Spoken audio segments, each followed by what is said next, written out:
Guys, it's Crypto Chats, it's Monday, and let's jump into the market. Guys, today the market is down again.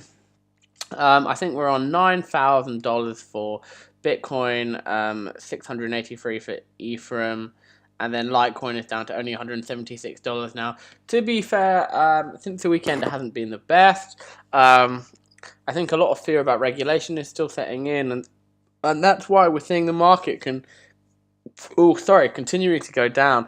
As you can see on this chart, not a lot in the green. NEM and Tether standard 0.01% up, so not a lot.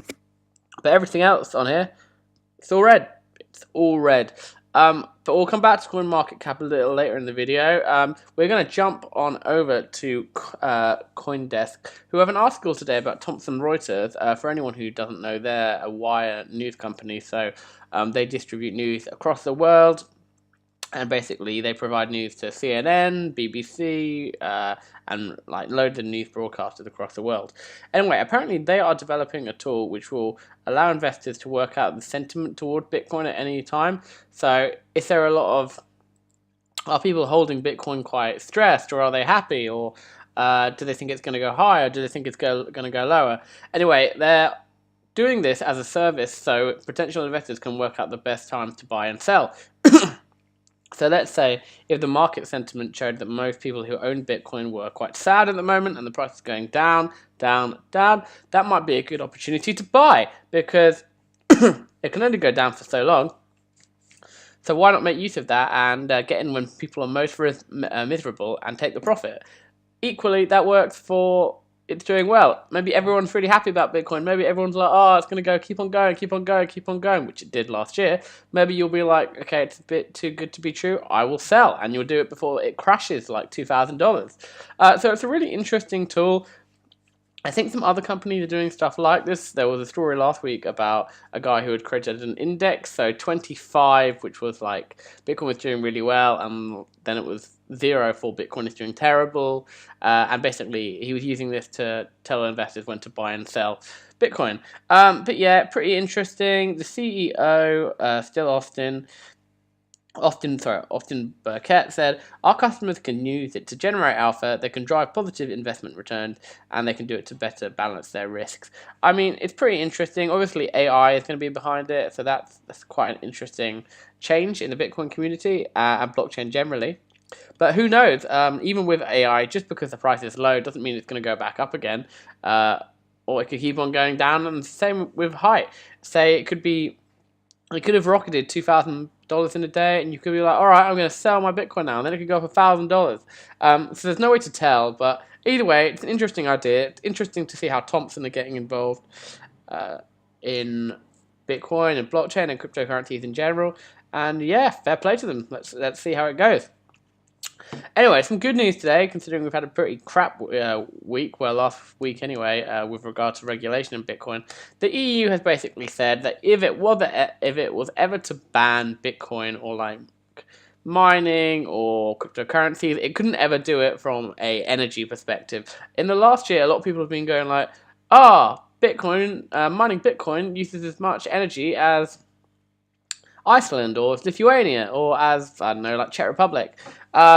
I don't actually know the validity of all these claims, to be honest, because then you could argue that London uses as much electricity as, like, I don't know, like Croatia or like Iceland or Greenland. The whole point is it's like, it's all relative, and there's no real clear indicators how much Bitcoin electricity is actually worth or like is producing, and like, is it bad? Like, I heard there was a story today where some people were using the heat that was coming from Bitcoin mining to actually grow plants and like vegetables and stuff like that. So it might not be all bad. Anyway, let's jump back to the story. Basically, in a statement, Mariam Gabriel, who's the European Commission for Digital Economy, said that as long as the electricity is obtained legally, and therefore, people buy the electricity from the electricity company or the gas company, then there's basically nothing wrong with it, and that's a fair shout. A lot of the time, Bitcoin and cryptocurrencies get a bad name for being like used by money launderers or people like that. But really, like, it's good to see that the EU are taking a common sense approach on this and aren't just going to be like, well, we're going to ban it because it uses too much energy, regardless of how much success that energy actually can help to produce, like we saw with the vegetables and like food growing example that I gave you a few minutes ago. Anyway, the article keeps on going. The EU will review cryptocurrencies. Yeah, here we go. And Iceland, which generates most of its own electricity through hydroelectric power stations, now has more prospective cryptocurrency mining projects than the island's energy supply could support.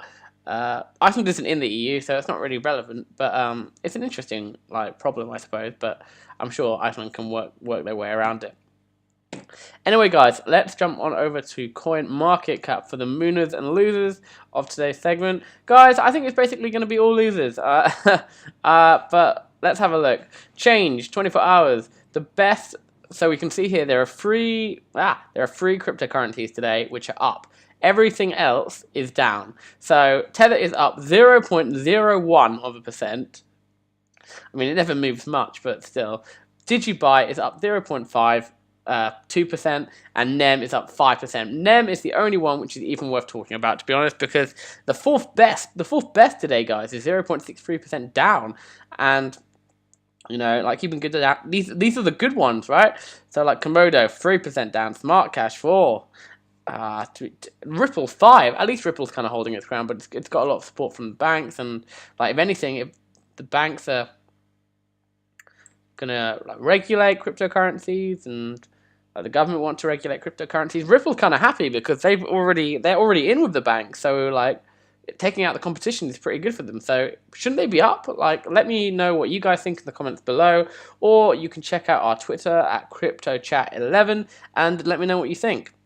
Anyway, let's jump on over to the losers for today, which is going to be everyone. So a lot of shit currencies out there, shit coins. Zeliqua 16% down. I don't know what that is.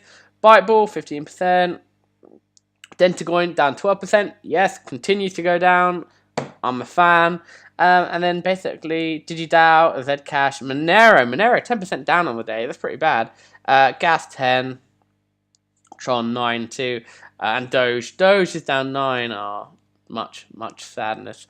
But yeah, guys, honestly, it's a pretty crap day in the cryptocurrency market. March hasn't started the best.